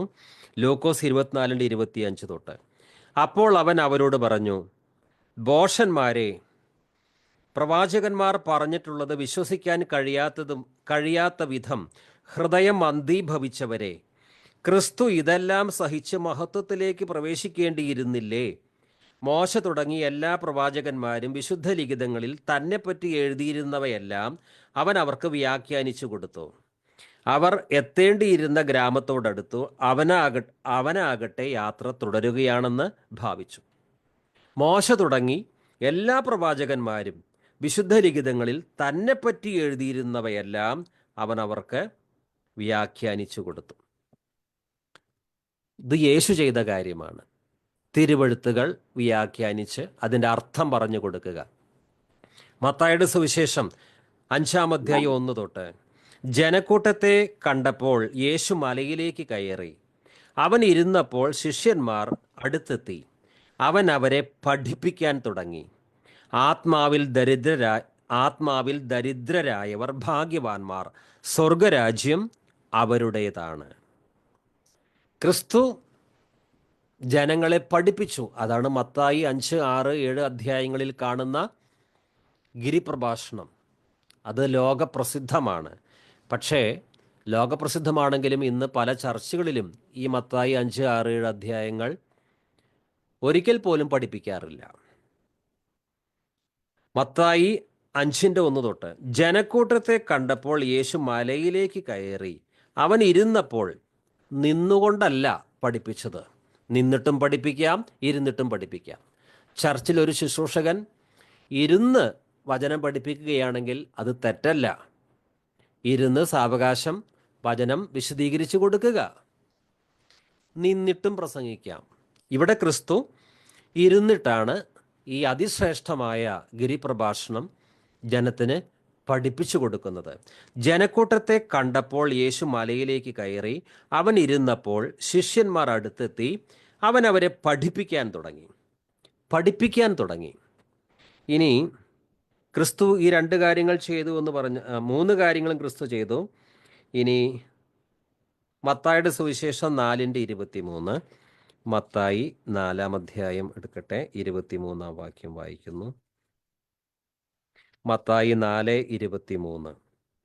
പിന്നെ യേശു ഗലീലയിലൊക്കെയും ചുറ്റി സഞ്ചരിച്ചുകൊണ്ട് അവരുടെ പള്ളികളിൽ ഉപദേശിക്കുകയും രാജ്യത്തിൻ്റെ സുവിശേഷം പ്രസംഗിക്കുകയും ജനത്തിലുള്ള സകല ദീനത്തെയും വ്യാധിയെയും സൗഖ്യമാക്കുകയും ചെയ്തു. യേശു എന്താണ് ചെയ്തത്? യേശു ഗലീലയിലൊക്കെയും ചുറ്റി സഞ്ചരിച്ചുകൊണ്ട് അവരുടെ പള്ളികളിൽ ഉപദേശിച്ചു. പ്രബോധിപ്പിച്ചു. പിന്നെയോ രാജ്യത്തിൻ്റെ സുവിശേഷം പ്രസംഗിക്കുകയും, സുവിശേഷം പ്രസംഗിച്ചു, പള്ളികളിൽ ഉപദേശിച്ചു. പ്രസംഗിക്കുക, പ്രൊക്ലമേഷൻ ഓഫ് ദ ഗോസ്പൽ, അത് ക്രിസ്തു ചെയ്തു. മാത്രമല്ല ഉപദേശിക്കുകയും ചെയ്തു. ഇന്ന് പല വിശ്വാസികളും പഠിപ്പിക്കുക, ഇന്ന് പല വിശ്വാസികളും പ്രബോധനം, പഠനം അത് കാര്യമായിട്ട് കേൾക്കാത്തവരാണ്. പിന്നെയോ കേവലം ആവേശം ഉണർത്തുന്ന മൈക്കിൻ്റെ സൗണ്ട് സിസ്റ്റത്തിൻ്റെ ശബ്ദം വല്ലാതെ കൂട്ടിവെച്ച് അലറുന്ന, ആക്രോശിക്കുന്ന ചില പ്രസംഗങ്ങളാണ് ഇന്ന് പലരും സ്ഥിരമായി കേൾക്കുന്നത്. എന്താണ് അവിടെ അവർ പറയുന്നത്? എന്താണ് പ്രസംഗകൻ പറയുന്നത്? നിന്റെ നന്മയെ പിശാച് തടുത്തു വച്ചിരിക്കുന്നു, നിന്നെ തകർക്കാൻ പിശാചിന് പറ്റില്ല, അങ്ങനെയാണ് ഇങ്ങനെയാണ്. പക്ഷെ ഇത് പഠിപ്പിക്കലുമല്ല, പ്രബോധനവുമല്ല. പ്രത്യേകം മനസ്സിലാക്കണം. അധ്യാപകൻ മാത്സ് പഠിപ്പിക്കുന്നു, കണക്ക് പഠിപ്പിക്കുന്നു. അദ്ദേഹം വളരെ ചാടി ആക്രോശിച്ചും അട്ടഹസിച്ചും കണക്ക് പഠിപ്പിക്കുമോ? കണക്ക് വളരെ സാവകാശം കുട്ടികൾക്ക് മനസ്സിലാകുന്ന രീതിയിൽ കാര്യങ്ങൾ പറഞ്ഞ് മനസ്സിലാക്കണം. അല്ലാതെ കുറേ ഒച്ചയിട്ടത് കൊണ്ടൊന്നും മാത്സ് കുട്ടികൾക്ക് മനസ്സിലാക്കാൻ പറ്റില്ല. കാരണം അതൊരു ടഫ് സബ്ജക്റ്റാണ്. വചനവും വളരെ ശ്രദ്ധയോടെ പഠിക്കേണ്ടതാണ്. വെറുതെ ഒച്ചയും ബഹളവും ഉണ്ടാക്കി കൂവി അലറി സമീപവാസികൾക്ക് ബുദ്ധിമുട്ടുണ്ടാക്കിയത് കൊണ്ടൊന്നും ചർച്ചിലെ വിശ്വാസികൾക്ക് വചനം മനസ്സിലാവുകയില്ല. ഇവിടെ നാം ധ്യാനിക്കുന്നത് കൊളോസ്യ ലേഖനം 1-ാം അധ്യായം 28-ാം വാക്യത്തിൽ പറയുന്ന പഠിപ്പിക്കൽ, ടീച്ചിങ്, അതിൻ്റെ പ്രാധാന്യമാണ്. ഇതാ ക്രിസ്തു മലമുകളിൽ ഇരുന്നു കൊണ്ട് പഠിപ്പിക്കുകയാണ്. മത്തായി 5, 6, 7 അധ്യായങ്ങൾ. സഭയിൽ ഇന്ന് ഈ പഠിപ്പിക്കൽ ആവശ്യമാണ്. എന്തിനെ ആധാരമാക്കിയാണ് പഠിപ്പിക്കേണ്ടത്? ദൈവവചനത്തെ ആധാരമാക്കിയാണ് പഠിപ്പിക്കേണ്ടത്. അപ്പസ്തോലനായ പൗലോസ് പുറമേ സുവിശേഷം പ്രഘോഷിച്ചു, ചർച്ചിനകത്ത് പ്രബോധിപ്പിക്കുകയും പഠിപ്പിക്കുകയും ചെയ്തു. ഇത് തന്നെയാണ് ഇന്നും ഫോളോ ചെയ്യേണ്ട മെത്തേഡ്. ചർച്ചിന് പുറമേ പ്രഘോഷണം, സുവിശേഷ പ്രഘോഷണം, ചർച്ചിനകത്ത് പ്രബോധനവും പഠനവും പഠിപ്പിക്കലും. 2 തിമോത്തി 2:2 അനേകം സാക്ഷികളുടെ മുന്നിൽ വെച്ച് നീ എന്നിൽ നിന്ന് കേട്ടവ മറ്റുള്ളവരെ കൂടി പഠിപ്പിക്കാൻ കഴിവുള്ള വിശ്വസ്തരായ ആളുകൾക്ക് പകർന്നു കൊടുക്കുക. പഠിപ്പിക്കുക ഒരു ശുശ്രൂഷയാണ്. അപ്പസ്തോലനായ പൗലോസ് തിമോത്തിക്ക് നൽകുന്ന നിർദ്ദേശം, അനേകം സാക്ഷികളുടെ മുമ്പിൽ വെച്ച് നീ എന്നിൽ നിന്ന് കേട്ടവ. പൗലോസ് തിമോത്തിക്ക് കാര്യങ്ങൾ വചനം പറഞ്ഞ് പഠിപ്പിച്ചു കൊടുത്തിട്ടുണ്ട്. അനേകം സാക്ഷികളുടെ മുമ്പിൽ വെച്ച് നീ എന്നിൽ നിന്ന് കേട്ടവ മറ്റുള്ളവരെ കൂടി പഠിപ്പിക്കാൻ കഴിവുള്ള വിശ്വസ്തരായ ആളുകൾക്ക് പകർന്നു കൊടുക്കുക. ഇനി ഒരു സഭയിലെ ശുശ്രൂഷകൻ അഥവാ വിശ്വാസി വചനം പഠിപ്പിച്ചു കൊടുക്കുമ്പോൾ മാറ്റമില്ലാത്ത വചനം, മായമില്ലാത്ത രീതിയിൽ പഠിപ്പിച്ചു കൊടുക്കുമ്പോൾ അത് കേൾക്കാനും അംഗീകരിക്കാനും സ്വീകരിക്കാനും വിശ്വാസികൾക്ക് മനസ്സുണ്ടാകണം. ഞങ്ങൾക്കിതൊന്നും വേണ്ട, ഞങ്ങൾക്ക് നേരത്തെ പറഞ്ഞ പ്രസംഗങ്ങൾ മതി, നിന്റെ ഉയർച്ചയെ തടുക്കുന്ന പിശാച് ഇപ്പോൾ അലറി പോവുകയാണ്, നിന്റെ നന്മയെ പിശാച് തടുത്തു വെച്ചിരിക്കുന്നു, നിന്റെ തലമുറയ്ക്കെതിരെ പോരാടുന്ന ശത്രു, ഇതൊക്കെ ഞങ്ങൾക്ക് മതി, അല്ലാതെ വചന പഠനമൊന്നും ഞങ്ങൾക്ക് വേണ്ട എന്ന് വിശ്വാസികൾ പറഞ്ഞാൽ എന്തായിരിക്കും സ്ഥിതി? 1 പത്രോസ് 2:1 തൊട്ട് വിശ്വാസികൾക്ക് വചനം പഠിക്കാനുള്ള ദാഹം ഉണ്ടായിരിക്കണം. അപ്പോൾ ആ ദാഹം തീർക്കുവാൻ നല്ല വചന പ്രബോധകരെ ചിലപ്പോൾ ആ ചർച്ചിലേക്ക് കർത്താവ് തന്നെ അയച്ചു എന്ന് വരും. വിശ്വാസികൾക്ക് തന്നെ വചനം പഠിക്കേണ്ട, അങ്ങനെയാണെങ്കിൽ ആ ചർച്ചിൻ്റെ അവസ്ഥ എന്തായിരിക്കും? 1 പത്രോസ് 2:1 തൊട്ട് നിങ്ങളെല്ലാ തിന്മയും വഞ്ചനയും കാപഢ്യവും അസൂയയും അപവാദവും ഉപേക്ഷിക്കുവിൻ. രക്ഷയിലേക്ക് വളർന്നു വരേണ്ടതിന് നിങ്ങൾ പരിശുദ്ധവും ആത്മീയവുമായ പാലിനു വേണ്ടി ഇളം പൈതങ്ങളെ പോലെ ദാഹിക്കുവിൻ. എന്താണ് ഈ പരിശുദ്ധവും ആത്മീയവുമായ പാല്? അത് വചനമാണ്. ലോകത്തിൽ ഇന്ന് പലതും മായം ചേർത്താണ് നമുക്ക് കിട്ടുന്നത്. എന്നാൽ മായമില്ലാത്ത പാൽ ദൈവത്തിൻ്റെ വചനം, അത് ബൈബിളിലുണ്ട്. വചനത്തിൽ മായം ചേർത്ത് കച്ചവടം ചെയ്യുന്ന വ്യാജപ്രബോധകന്മാരൊക്കെ ഉണ്ട്. പക്ഷേ നമുക്ക് ബൈബിൾ ഉണ്ടല്ലോ, അതിലുള്ളത് മായം ചേർക്കാത്ത പാല് തന്നെയാണ്. പരിശുദ്ധവും ആത്മീയവുമായ പാലിന് വേണ്ടി ഇളം പൈതങ്ങളെപ്പോലെ ദാഹിക്കുവിൻ. ആ ശുദ്ധമായ വചനം, ആ വചനമെന്ന പാൽ ഞങ്ങൾക്ക് വേണം എന്ന് ആവശ്യബോധമുള്ള വിശ്വാസികൾക്ക് ഏതെങ്കിലും രീതിയിൽ ഈ വചനമെന്ന മായമില്ലാത്ത പാല് കർത്താവ് കൊടുക്കും. ഇത് ഞങ്ങൾക്ക് വേണ്ട എന്നാണെങ്കിലോ? കൊളോസ്യ ലേഖനം 3:16 വായിക്കും. നാം പഠിക്കുന്നത് കൊളോസ്യ ലേഖനമാണ്. ആ കൊളോസ്യ ലേഖനം 3-ാം അധ്യായത്തിൽ നിന്ന് ഇതിനോടനുബന്ധിച്ച് പഠിപ്പിക്കുക. അതിനോടനുബന്ധിച്ച് മറ്റൊരു വാക്യം വായിക്കുകയാണ്. കൊളോസ്യർ 3:16. പരസ്പരം പഠിപ്പിക്കുകയും ഉപദേശിക്കുകയും ചെയ്യുമ്പോഴും കൃതജ്ഞത നിറഞ്ഞ ഹൃദയത്തോടെ ദൈവത്തിന് സങ്കീർത്തനങ്ങളും ഗാനങ്ങളും ആത്മീയ ഗീതങ്ങളും പാടുമ്പോഴും ക്രിസ്തുവിൻ്റെ വചനം നിങ്ങളിൽ സമൃദ്ധമായി വസിക്കട്ടെ. പഠിപ്പിക്കുക, അത് കേവലം ഒരാൾ മാത്രം ചെയ്യേണ്ടതല്ല. പ്രബോധിപ്പിക്കുക കേവലം ഒരാൾ മാത്രം ചെയ്യേണ്ടതല്ല. വിശ്വാസികൾ തമ്മിൽ പ്രബോധിപ്പിക്കുവാനും വചനം പഠിപ്പിക്കുവാനും പരിജ്ഞാനമുള്ളവരാകണം. കൊളോസ്യ ലേഖനത്തിൽ പൗലോസ് അവരോട് പറയുന്നത് പരസ്പരം പഠിപ്പിക്കുകയും ഉപദേശിക്കുകയും ചെയ്യുമ്പോഴും. ആ ചർച്ചിൽ അത് പതിവായിരുന്നു. കേവലം ഒരാളുടെ പ്രബോധനം മാത്രം കേട്ട്, ഒരാളുടെ പഠിപ്പിക്കൽ മാത്രം കേട്ട് എല്ലാവരും തൃപ്തരായിട്ടിരിക്കുകയല്ല. പിന്നെയോ പരസ്പരം തമ്മിൽ പരസ്പരം പഠിപ്പിക്കുകയും ഉപദേശിക്കുകയും ചെയ്യുമ്പോഴും. അതാ ചർച്ചിലുണ്ടായിരുന്നു. ഇന്ന് ഇങ്ങനെ പരസ്പരം പഠിപ്പിക്കുന്ന, പരസ്പരം ഉപദേശിക്കുന്ന സഹോദരന്മാർ ഒരു ചർച്ചിൽ വളരെ കുറവാണ്. അല്ലെങ്കിൽ അതിൻ്റെ ആവശ്യം പോലും പല വിശ്വാസികൾക്ക് അറിഞ്ഞുകൂടാ. ഒരാൾ എന്തോ പറയുന്നു, സങ്കീർത്തനം വായിച്ച് പ്രബോധിപ്പിക്കുന്നു, സംഭാവന ചോദിക്കുന്നു, സംഭാവനയും കൊടുക്കുന്നു, ആരാധന കഴിഞ്ഞ് പിരിഞ്ഞു പോകുന്നു. അല്ലാതെ ഞങ്ങൾക്ക് പരസ്പരം പഠിപ്പിക്കേണ്ട, പ്രബോധിപ്പിക്കേണ്ട ഉത്തരവാദിത്വമുണ്ട്, അറിയുന്നില്ല. എല്ലാവരും മൈക്ക് പിടിച്ച് പ്രബോധിപ്പിക്കണം എന്നല്ല ഇവിടെ പറഞ്ഞത്. ഒരു സഹോദരനെ വ്യക്തിപരമായി പ്രബോധിപ്പിക്കാം.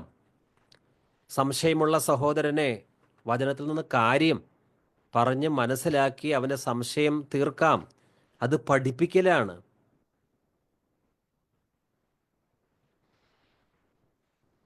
കർത്താവ് എന്താണ് പറഞ്ഞത്? കേവലം വിശ്വാസിയാക്കിയാൽ മാത്രം പോരാ, നിങ്ങൾ സകല സൃഷ്ടികളോട് സുവിശേഷം പ്രസംഗിക്കുവിൻ. വിശ്വസിച്ച് സ്നാനം സ്വീകരിക്കുന്നവൻ രക്ഷിക്കപ്പെടും, വിശ്വസിക്കാത്തവൻ ശിക്ഷാവിധിയിൽ അകപ്പെടും. മർക്കോസ് 16:15-16 വാക്യങ്ങൾ. വിശ്വാസിയാക്കണം. വിശ്വാസിയാക്കിയാൽ മാത്രം പോരാ, പിന്നെ എന്താ ചെയ്യേണ്ടത്? ശിഷ്യരാക്കണം. ശിഷ്യരാക്കണമെങ്കിൽ എന്താണ് വേണ്ടത്? അതും ക്രിസ്തു പറഞ്ഞു. ഞാൻ നിങ്ങൾക്ക് ആ വാക്യം വായിക്കുന്നു. മത്തായി 28:19 തൊട്ട്. ആകയാൽ നിങ്ങൾ പോയി എല്ലാ ജനതകളെയും ശിഷ്യപ്പെടുത്തുവിൻ. കേവല വിശ്വാസികളാക്കിയാൽ മാത്രം പോരാ, ക്രിസ്തു ശിഷ്യരാക്കണം. ക്രിസ്തു ശിഷ്യരാകണമെങ്കിൽ എന്താണ് ചെയ്യേണ്ടത്?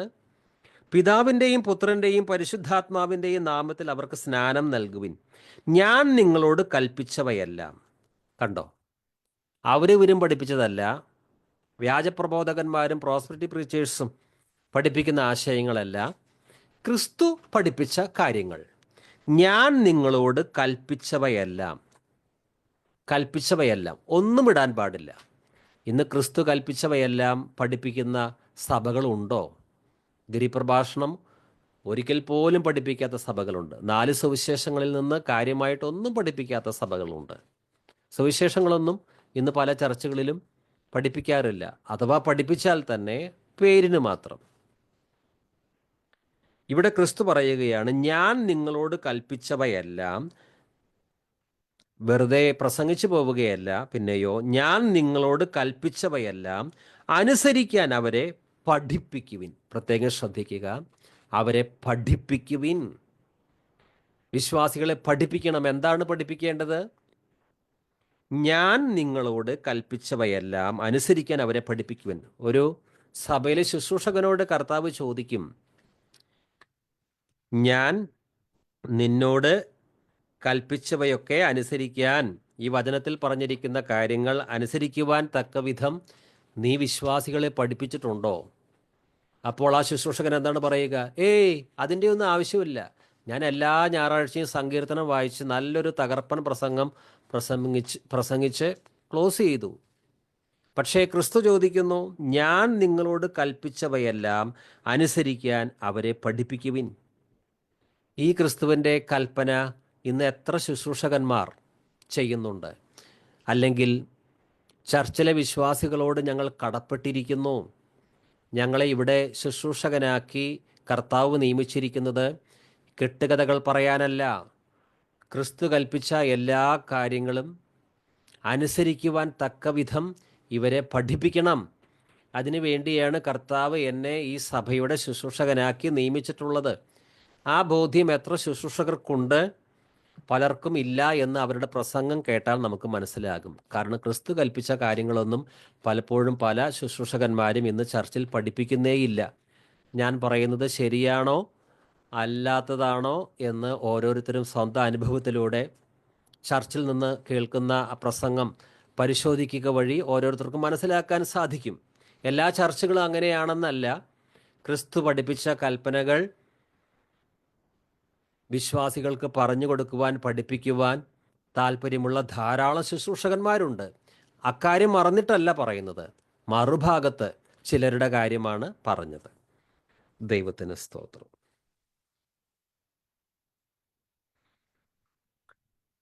ഒന്ന് Timothy 3:2.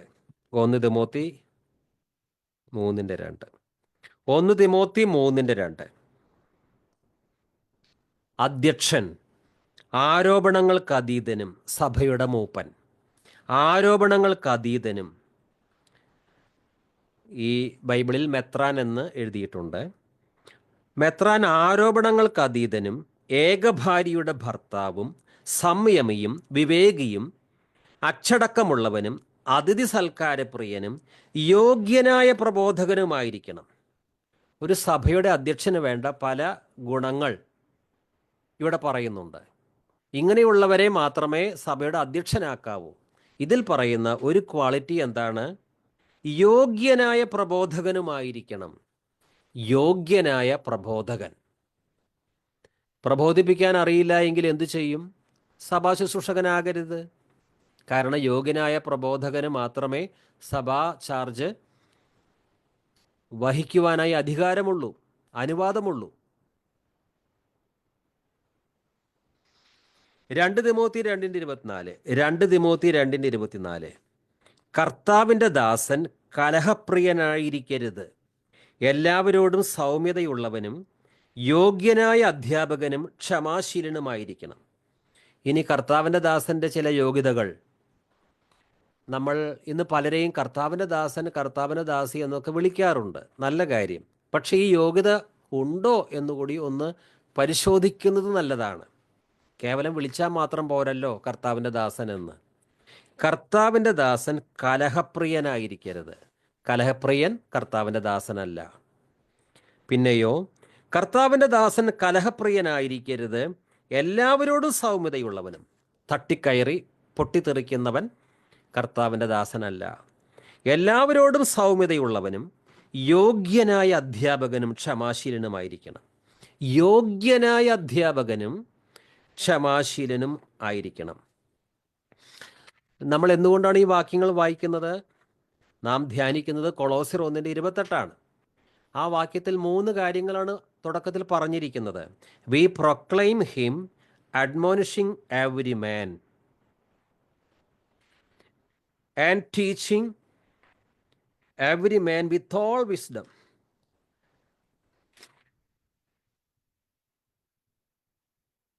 We proclaim him, admonishing every man and teaching every man. 1. Proclamation, സുവിശേഷ പ്രഘോഷണം. 2.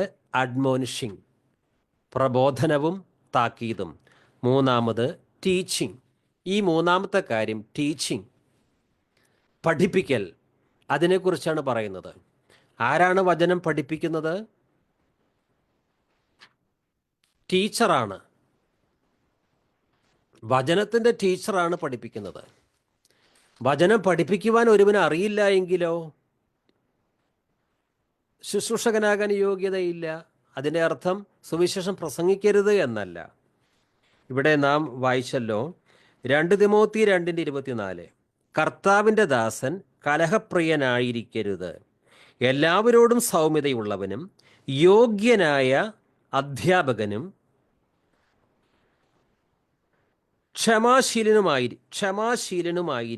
ക്ഷമാശീലനുമായിരിക്കണം. യോഗ്യനായ അധ്യാപകൻ. അപ്പം ഇന്ന് യോഗ്യന്മാരായ അധ്യാപകന്മാർ സഭകളിൽ ഏതാണ് അവർ പഠിപ്പിക്കുന്ന വിഷയം? ലോകകാര്യങ്ങളല്ല, കിഴവിക്കഥകളല്ല, സഭാപാരമ്പര്യമല്ല, പിന്നെയോ വചനം, തിരുവഴുത്ത്, വിശുദ്ധ ലിഖിതം. അങ്ങനെയുള്ള യോഗ്യന്മാരായ അധ്യാപകന്മാർ ചർച്ചിൽ സമൃദ്ധമായി വേണം. ഈ വചന പഠനം ഇല്ല എങ്കിൽ, വചനം പഠിപ്പിക്കുന്ന യഥാർത്ഥ ദൈവദാസന്മാരും വളരെ കുറവാണെങ്കിൽ എന്ത് സംഭവിക്കും? ധാരാളം ദുരുപദേശങ്ങൾ ചർച്ചിനകത്ത് പൊട്ടിമുളയ്ക്കും. ധാരാളം വ്യാജ ശുശ്രൂഷകൾ ഉണ്ടാകും. ധാരാളം വ്യാജ അപ്പസ്തോലന്മാർ ഉണ്ടാകും. ധാരാളം വ്യാജ പ്രവചനങ്ങൾ ഉണ്ടാകും. എപ്പോഴെല്ലാം വചന പഠനത്തിന് അതുപോലെ വചന പ്രബോധനത്തിന് പ്രാധാന്യം കുറയുന്നുവോ അപ്പോഴെല്ലാം കളകൾ, നേരത്തെ പറഞ്ഞ രീതിയിലുള്ള കളകൾ അങ്ങ് മുളയ്ക്കും, തഴച്ചു വളരും. ഇന്ന് പല സഭകളുടെ അവസ്ഥ അതാണല്ലോ. മാത്രമല്ല, ഈ വചന പ്രബോധനവും വചന പഠനവും വിശ്വാസികളുടെ ടെൻഷനെല്ലാം മാറ്റി ഭേദാഭേദങ്ങളെ അവർ തിരിച്ചറിഞ്ഞ് നല്ല പക്വമതികളായി അവർ മാറുമ്പോൾ അനാവശ്യമായ ടെൻഷനും കലക്കവും ജഡിക പ്രവണതകളും ഒന്നും ഉണ്ടായിരിക്കുകയില്ല. കാരണം ക്രിസ്തു പറഞ്ഞു, നിങ്ങൾക്ക് വിശുദ്ധ ലിഖിതങ്ങളെയും ദൈവത്തിൻ്റെ ശക്തിയെയും അറിയാത്തത് കൊണ്ടല്ലേ തെറ്റുപറ്റുന്നത്. വിശുദ്ധ ലിഖിതങ്ങൾ അറിഞ്ഞില്ല എങ്കിൽ തെറ്റുപറ്റും. പരിശുദ്ധാത്മശക്തിയെക്കുറിച്ചുള്ള അറിവില്ലായ്മയും തെറ്റിലേക്ക് നയിക്കും. ഇത് രണ്ടും വേണം. നിങ്ങൾക്ക് വിശുദ്ധ ലിഖിതങ്ങളെയും ദൈവശക്തിയെയും അറിയാത്തത് കൊണ്ടല്ലേ, രണ്ടും വേണം. തെറ്റുപറ്റുന്നത് ഒന്ന് മാത്രം പോരാ. അപ്പോൾ ഇന്ന് പല സഭകളിലും തെറ്റായ ഉപദേശങ്ങളും തെറ്റായ ശുശ്രൂഷ രീതികളും ഒക്കെ കടന്നുകൂടിയിട്ടുള്ളത് വചന പഠനത്തെ അവഗണിച്ചു. തദ്ഫലമായി കടന്നുകൂടിയ കളകളാണ് ഇന്ന് പലയിടത്തും നമുക്ക് കാണാനുള്ളത്. വചന പഠനം ശരിക്കും ഒരു ചർച്ചിൽ നിന്ന് വചന പഠനം, അതുപോലെ വചന പ്രബോധനം, അപ്പസ്തോലിക പ്രബോധനം, ക്രിസ്തുവിൻ്റെ ഉപദേശങ്ങൾ ശരിക്കും ഒരു ചർച്ചിൽ നിന്ന് വിശ്വാസികൾക്ക് കിട്ടുന്നുവെങ്കിൽ ആ വിശ്വാസികൾ മഹാശാന്തരും സംതൃപ്തരും ഒക്കെ ആയിരിക്കും. പിശാചിൻ്റെ തന്ത്രങ്ങൾ അവർക്ക് എളുപ്പം തിരിച്ചറിയാൻ പറ്റും. ഇത് ജഡമാണ്, ഇത് ലോകമാണ്, ഇങ്ങനെ പോയാൽ അപകടമാണ്. അവർക്ക് ആ കാര്യത്തെക്കുറിച്ച് വ്യക്തമായിട്ട് അറിയാം. കാരണം സഭാ ശുശ്രൂഷകൻ അല്ലെങ്കിൽ വചനപ്രബോധകൻ, ബൈബിൾ ടീച്ചർ അവർക്കത് പഠിപ്പിച്ചു കൊടുത്തിട്ടുണ്ട്. മർത്തയുടെയും മറിയത്തിൻ്റെയും ഭവനത്തിലേക്ക് യേശു വന്നു. മർത്തയ്ക്ക് വചനം കേൾക്കാനൊന്നും സമയമില്ല. മറിയമാകട്ടെ മറ്റെല്ലാ കാര്യങ്ങളും മാറ്റിവെച്ച് ക്രിസ്തുവിൻ്റെ പാദപീഠത്തിലിരുന്ന് ക്രിസ്തു പറയുന്ന വചനങ്ങൾ ശാന്തമായി കേട്ടുകൊണ്ടിരുന്നു. തദ്ഫലമായി മറിയയ്ക്കൊരു ടെൻഷനുമില്ല. വചനം കേൾക്കാനൊന്നും സമയമില്ലാതെ മറ്റു കാര്യങ്ങൾക്ക്, വീട്ടിലെ പണിക്കൊക്കെ പോയി മർത്ത പിന്നെ വല്ലാത്ത ആകുലചിത്തയായി മടങ്ങി വരികയാണ്. സഭയിലെ വിശ്വാസികൾക്ക് ഇന്ന് ടെൻഷൻ കൂടുന്നുണ്ടോ? ഭാര്യയ്ക്കും ഭർത്താവിനും പെട്ടെന്ന് പൊട്ടിത്തെറിക്കാനുള്ള പ്രവണത കൂടുന്നുണ്ടോ? സഭയിലെ ശുശ്രൂഷകനോട് വിശ്വാസികൾ തർക്കിക്കുന്നുണ്ടോ? മാർത്തയെപ്പോലെ ആകുലചിത്തരായ വിശ്വാസിനികൾ സഭയിൽ വർദ്ധിക്കുന്നുണ്ടോ? കാരണം ഇതാണ്, സഭയിൽ നിന്ന് അപ്പസ്തോലിക പ്രബോധനവും വചന പഠനവും ഒഴിവാക്കി വേറെ പല ശുശ്രൂഷകളും രംഗത്ത് വന്നപ്പോൾ ആത്മീയരല്ലാത്ത ജഡികരായ പലരും സഭകളിൽ നിറയുവാൻ തുടങ്ങി. ഇനി എന്താണ് പരിഹാരം? ഈ വചനത്തിലേക്ക് വരിക, വചന പഠനം, അപ്പസ്തോലിക പ്രബോധനം, ക്രിസ്തുവിൻ്റെ പ്രബോധനം, പുതിയ നിയമം, അതെന്താണ് പറഞ്ഞിരിക്കുന്നത്? അത് വിശ്വാസികൾക്ക് പറഞ്ഞു കൊടുക്കുക, മറ്റെല്ലാം മാറ്റിവെക്കുക. ഞാൻ നിങ്ങളോട് കൽപ്പിച്ചവയെല്ലാം അനുസരിക്കുവാൻ തക്കവിധം അവരെ പഠിപ്പിക്കുവിൻ. അത് ക്രിസ്തുവിൻ്റെ കൽപ്പനയാണ്. ആ കൽപ്പനയെ അവഗണിച്ച് വേറെ പല കാര്യങ്ങൾക്കും ഒന്നാം സ്ഥാനം സഭകൾ നൽകിയപ്പോൾ കളകൾ വളർന്നു പെരുകി. ജഡികരായ വിശ്വാസികൾ, വ്യാജ ശുശ്രൂഷകൾ, കള്ളപ്രവാചകന്മാർ ഒക്കെ പെരുകി. ഓക്കെ, ദൈവത്തിന് സ്തോത്രം.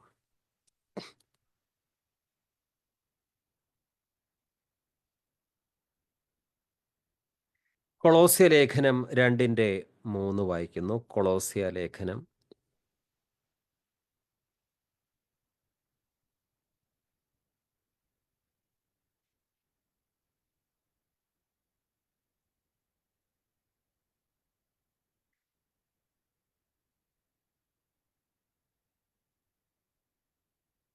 2:3 ഒരാൾക്ക് കിട്ടുകയാണെങ്കിൽ ഒന്ന് വായിക്കാം.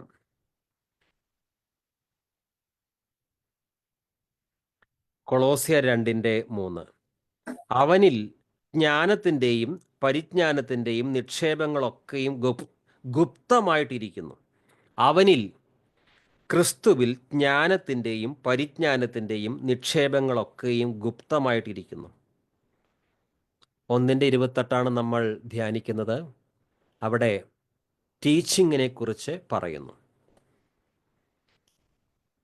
വചനം പഠിപ്പിക്കുന്ന അധ്യാപകൻ്റെ കേന്ദ്ര വിഷയം എന്താണ്? അത് ക്രിസ്തുവാണ്.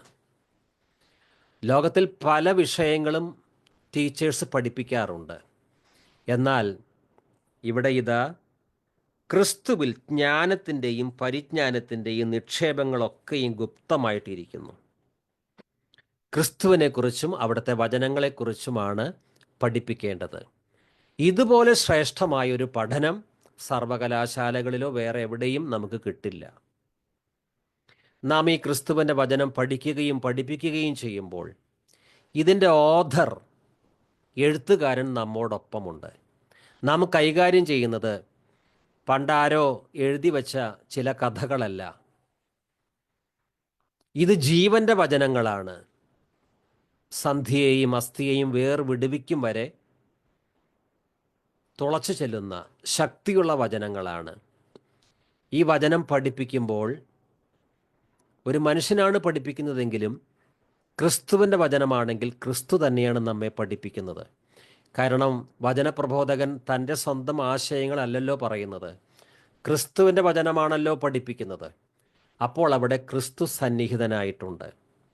ക്രിസ്തു പറഞ്ഞു, ഞാനാണ് ഗുരു. ഇവിടെ വചനപ്രബോധകന്മാരുണ്ടെങ്കിലും അവർ മനുഷ്യരാണെങ്കിലും യഥാർത്ഥ ഗുരു നമുക്ക് ഒരാളേയുള്ളൂ. ക്രിസ്തു പറഞ്ഞു, ഞാനാണ് ഗുരു. അങ്ങനെ ഒരു ഗുരുവിനെ നമുക്ക് ലഭിച്ചതിനാൽ കർത്താവിന് സ്തോത്രം ചെയ്യാം. ഇന്നത്തെ വചനപ്രബോധനം അവസാനിപ്പിക്കുകയാണ്. സെബാസ്റ്റ്യൻ ബ്രദർ ഒന്ന് പ്രാർത്ഥിച്ച് അവസാനിപ്പിക്കാം. സ്തോത്രം. ഞങ്ങളുടെ സ്വർഗീയ പിതാവേ, ഈ സന്ധ്യാസമയത്തും കർത്താവെ ഞങ്ങൾക്ക് അങ്ങയുടെ സന്നിധിയിൽ ഒരുമിച്ച് കൂടുവാനും ദൈവമേ അങ്ങയുടെ വചനത്തിൽ നിന്ന് ധ്യാനിപ്പാനും കർത്താവ് കുറിപ്പ് ചെയ്തത് ഓർത്ത് സ്തോത്രം ചെയ്യും. ദൈവം ഈ വചനങ്ങളൊക്കെയും കർത്താവെ ഞങ്ങളെ ക്രിസ്തുവിനോട് ഓരോ ദിവസവും അനുരൂപരാക്കുകയും ദൈവമേ ക്രിസ്തുവിൻ്റെ സ്ഥാനാവധികളായിട്ട് ഞങ്ങളായിരിക്കും സ്ഥലങ്ങളിൽ കർത്താവ് ആയിരിക്കാനായിട്ട് ഞങ്ങളെ എക്വിപ്പ് ചെയ്യുവാനും കർത്താവ് ഉപയോഗിക്കുമാറാണമേ. ദൈവസഭകളിൽ കർത്താവ് നല്ല ശുശ്രൂഷകരെ ഈ ദിവസങ്ങളിൽ കർത്താവ് എഴുന്നേൽപ്പിക്കുമാറാണമേ.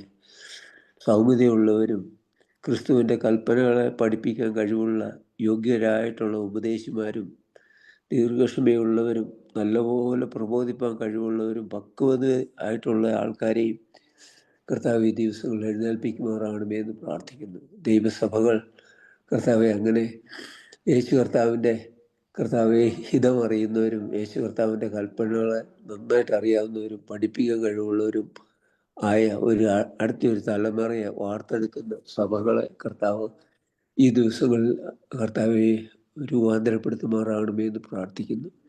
അങ്ങ് പ്രാർത്ഥന കേട്ടതിനാൽ സ്തോത്രം ചെയ്യുന്നു. യേശു കർത്താവിൻ്റെ നാമത്തിൽ പ്രാർത്ഥിക്കുമ്പോൾ ദയവോടെ കേൾക്കണം പിതാവേ. ആമേൻ. പിതാവായ ദൈവത്തിൻ്റെ സ്നേഹവും പുത്രനായ യേശു കർത്താവിൻ്റെ കൃപയും പരിശുദ്ധാത്മാവിൻ്റെ കൂട്ടായ്മയും സകല വിശുദ്ധരോടും കൂടെ ഇരിക്കുമാറാകട്ടെ. നമ്മുടെ കർത്താവായ യേശു ക്രിസ്തു മുഖാന്തരം നമുക്ക് ജയം തന്ന ദൈവത്തിന് മഹത്വം. ഹല്ലേലൂയ, ഹല്ലേലൂയ, ഹല്ലേലൂയ. ആമേൻ. കർത്താവേ വരേണമേ. നന്ദി കർത്താവേ. ആമേൻ. ബ്രദറെ വാക്യം പറഞ്ഞോട്ടെ.